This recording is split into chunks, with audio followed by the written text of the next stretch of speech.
Hey everyone, it's Jack Edwards coming to you from London with this year's International Booker Prize Longlist in this parcel right here. In this box are some of the long-listed titles for this year's International Prize.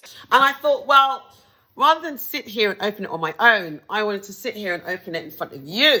So the International Booker Prize is a prize that aims to choose the best work of fiction from titles that have been translated to English, published in the areas of UK and Ireland. The aim of the prize is to celebrate the vital role that translators play in translating the works. And these are the books that are on the long list this year. We have 13 books on the long list, 3 of which are in this box. I have some in here. Let's get to the exciting part. Let's open the box. This might be the most exciting thing to ever happen to me. I've been waiting for this for a long time. Okay, so we have Jenny Erpenbeck with Kairos, and this was translated from the German by Michael Hoffman. This is a story of love and betrayal before and after the fall of the Berlin Wall. Crooked Plow by Itama Vieira Jr., set in Brazil. Deep in the neglected hinterland of Bahia, Brazil, 2 sisters find a mysterious knife beneath their grandmother's bed. Momentarily mystified by its power, they decide to taste its metal. The shuddering violence that follows marks their lives and binds them together forever. I'm super excited to see this listed. I loved it. It's Not a River by Selva Almada and translated by Annie McDermott. It's published by Charco Press, one of my favorite independent publishers. This book is about 3 men who go fishing up a river into a rural community. The locals don't like that they're there, and things get a little wild. So I'll leave it at that, and you can read and tell me what you think. The Details by Aya Genberg, translated by Kira Josephson. Who is the real subject of a portrait? The person being painted or the one holding the brush? The Details is a novel built around 4 such portraits, unveiling the fragments of memory and experience that make up a life. Next, we've got A Dictator Calls by Ismail Kadare, and this is translated from the Albanian by John Hodgson. This is an exploration of the relationship between writers and tyranny. Undiscovered by Gabriela Vina. Congratulations.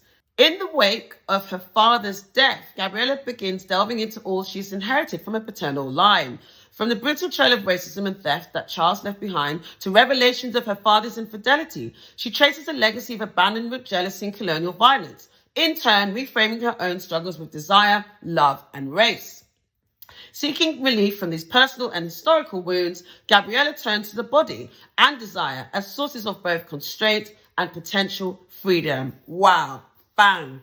I cannot wait to read that. The next one is a book that I've been meaning to get to for so long, and I'm excited that now I actually have to read it.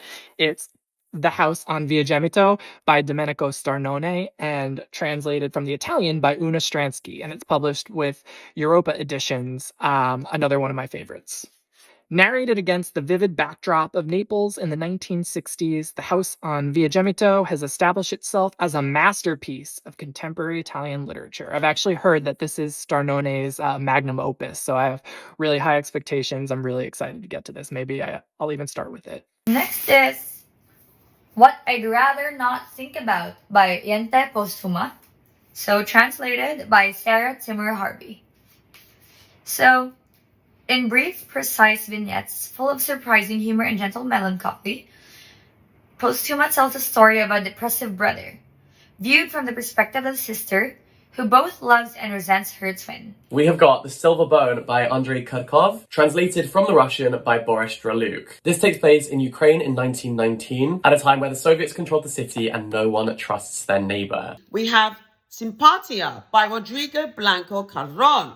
When Ulysses Khan's wife leaves Caracas and moves abroad without him, her father befriends him, and when the father-in-law dies, Ulysses finds he has been bequeathed the bizarre task of turning the family mansion into a shelter of 4 dogs. Woo! Matter 2-10 by Hwan Sok-young and translated from the Korean by Sora Kim Russell and Youngjae Josephine Bae. It's out with Scribe.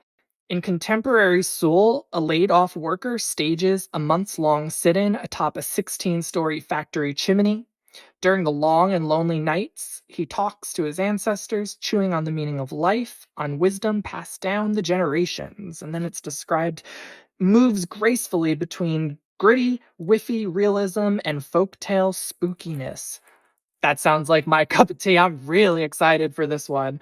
For the third book is White Nights by Ursula Honeck, translated by Kate Webster. White Nights is a series of interconnected stories concerning the various tragedies and misfortunes that befall a group of people. And this is Lost on Me by Veronica Ramo, translated from the Italian by Leia Ginesco. This book seductively explores the slippery relationship between deceitfulness and creativity. I cannot wait to read these. Yeah, this is going to be a great list. I cannot wait to read all 3 texts. Now, I'm inviting everyone to read with us. You can join the International Booker Prize Reading Challenge over at thebookerprizes.com, where there are extracts, there are author interviews, reading guides, chats with the translators, and so much more.